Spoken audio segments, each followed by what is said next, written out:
নমস্কার বন্ধুরা, আমি তনুশ্রী। বন্ধুরা, আজকে আমি বেগুন দিয়ে দুর্দান্ত রেসিপি আপনাদের সাথে শেয়ার করব। অনেকেই আছেন যারা বেগুন খেতে পছন্দ করেন না, কিন্তু বিশ্বাস করুন বন্ধুরা, এরকম বেগুনের রেসিপি থাকলে যারা বেগুন খেতে চায় না তারাও চেটেপুটে খেতে বাধ্য হবেন। আশা করি আপনাদেরকে খুবই ভালো লাগবে, তাই স্কিপ না করে পুরো ভিডিওটা দেখার অনুরোধ রইল। প্রথমেই আমি একটা বড় বেগুন নিয়েছি এই রেসিপিটি বানানোর জন্য। বোকাটা বড় ছিল, একটুখানি কেটে বাদ দিয়ে দিয়েছি। বেগুনটাকে আমি মাঝ বরাবর ফাল করে নিচ্ছি, তারপর আবার একটা আমি ফাল করে নিচ্ছি। দেখুন, এইভাবে ফাল করে নিয়েছি।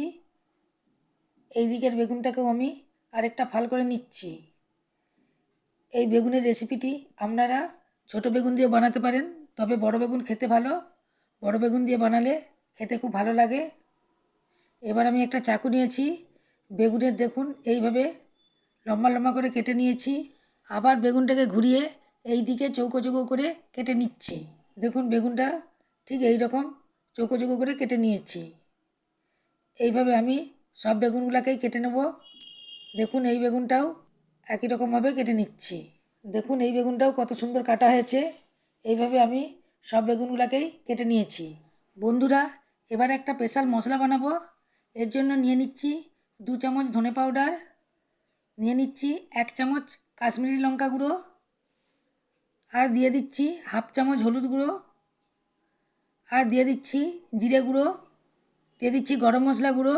গরম মশলা দিলে স্বাদটা খুব ভালো লাগে।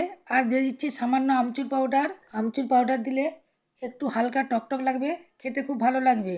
এবার দিয়ে দিচ্ছি হিং। হিং দিলে সবজি যেমন খেতে ভালো লাগে, তেমনি আমাদের হজম করতেও সাহায্য করে। সব উপকরণগুলোকে আমি মিশিয়ে নিচ্ছি। এবার দিয়ে দিচ্ছি সামান্য পরিমাণে নুন। নুনটা আমি দিতে ভুলে গিয়েছিলাম। আবার নুন দিয়েও মশলাটাকে মিশিয়ে নিয়েছি। স্পেশাল মশলাটা আমার তৈরি হয়ে গেছে।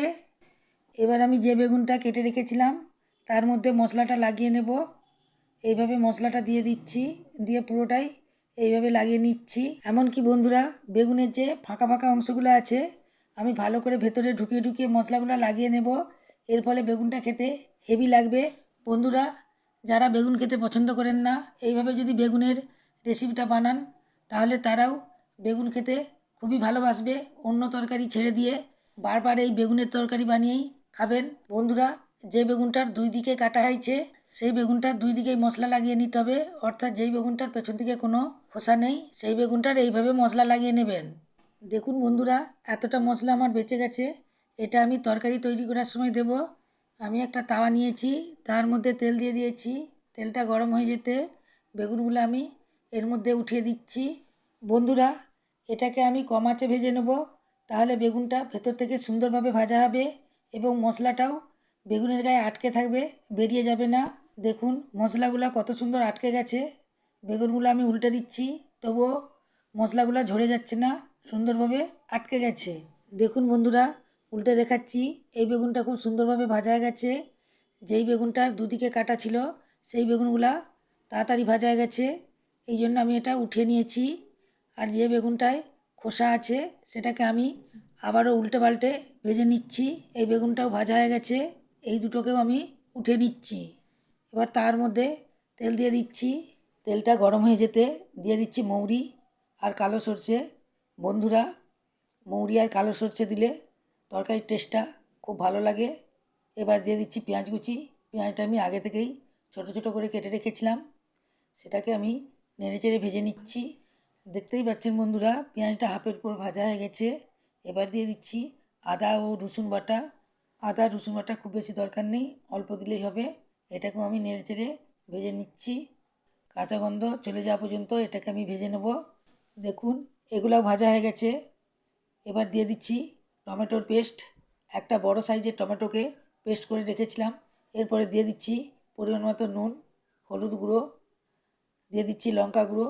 আর যে স্পেশাল মশলাটা আমার বেশি হয়ে গিয়েছিলো সেটাও এখানে দিয়ে দিচ্ছি। আর এখানে বেশি কিছু মশলা দিচ্ছি না। এই স্পেশাল মশলা দেওয়ার ফলেই তরকারিটা চটপটে হয়ে যাবে এবং খেতে খুবই টেস্ট লাগবে। মশলাটাকে প্রায় 2 মিনিট ধরে ভালোভাবে কষিয়ে নিতে হবে।